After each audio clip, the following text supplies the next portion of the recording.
Hi friends, எப்படி இருக்கீங்க? நல்லா இருக்கீங்களா? நான் தான் உங்கள் தியாகு பேசுகிறேன். ஃப்ரெண்ட்ஸ், இப்போது நான் சென்னையில் டாடா மோட்டார்ஸ் டீலரில் ஒர்க் பண்ணிகிட்ருக்கேன்.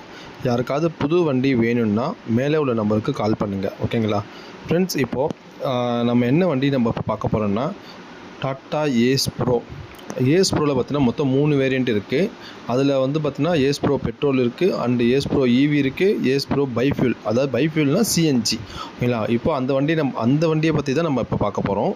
அதாவது ஏஸ் ப்ரோ பைஃபியூல் பார்த்தீங்கன்னா யார் யார் வாங்குறாங்க அப்படின்னு பார்த்தீங்கன்னா, அதாவது மார்க்கெட்டில் ஓட்டுறவங்க, அதாவது கம்மியான லோடு 1 டன்னுக்குள்ளே ஓட்டுறவங்க, மைலேஜ் அதிகமாக எதிர்பார்க்குறவங்க, 3 வீலர் எடுக்கலாம்னு நினச்சி இருக்கவங்கலாம் இப்போது அது மட்டும் இல்லை, இந்த வண்டி வந்து பார்த்திங்கன்னா 2 பேர் உட்காந்துட்டு போகிறதுக்கு ரொம்ப கம்ஃபர்டபுளான ஒரு வண்டியாக இருக்குது, ஓகேங்களா? அதனால் என்னவோ தெரியல, மக்கள் நிறைய பேர் இந்த வண்டி லைக் பண்ணுறாங்க. வண்டி ஓட்டுறதுக்கும் கார் மாதிரி இருக்கிறதுனால ரொம்ப யூஸ் பண்ணுறதுக்கும் நல்லா இருக்குது, ஓகேங்களா?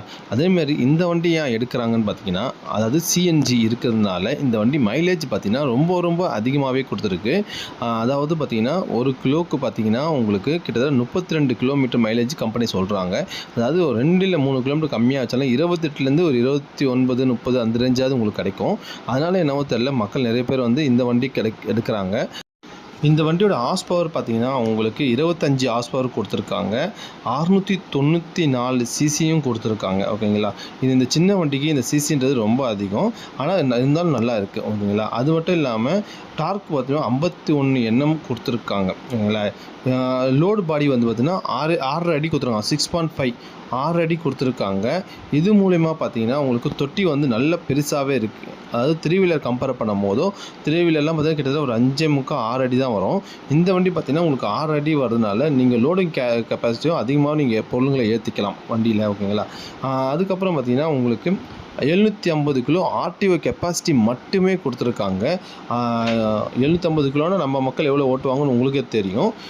அதுக்கப்புறம் பார்த்திங்கன்னா உங்களுக்கு 1535 கிலோ ஜிவிடபிள்யூ, அதாவது வண்டியோட பேலோடு 2த்தையும் சேர்த்திங்கன்னா ஜிவிடபிள்யூ வரும். அது 1535 கிலோ கொடுத்துருக்காங்க. அதுக்கப்புறம் வீல் பேஸ் பார்த்தீங்கன்னா 1800, ஓகேங்களா?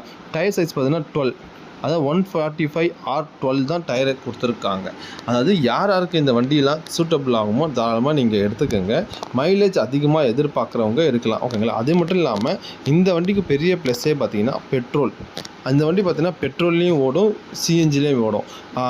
சிஎன்ஜி திடீர்னு கிடைக்கல அந்த மாதிரி பட்ஜெட்டில் வந்து பார்த்திங்கன்னா நீங்கள் பெட்ரோலை யூஸ் பண்ணிக்கலாம், ஓகேங்களா? ஆனால் ஸ்டார்ட் பண்ணும்போது நீங்கள் பெட்ரோலை வச்சு ஸ்டார்ட் பண்ணணும். அதுக்கப்புறம் நீங்கள் சிஹெச்சி கன்வெர்ட் பண்ணிக்கலாம். சிஎன்ஜியில் பார்த்தீங்கன்னா உங்களுக்கு மைலேஜ் ரொம்ப அதிகமாக கிடைக்கும். பெட்ரோலில் அந்தளவுக்கு உங்களுக்கு கிடைக்காது. அதர்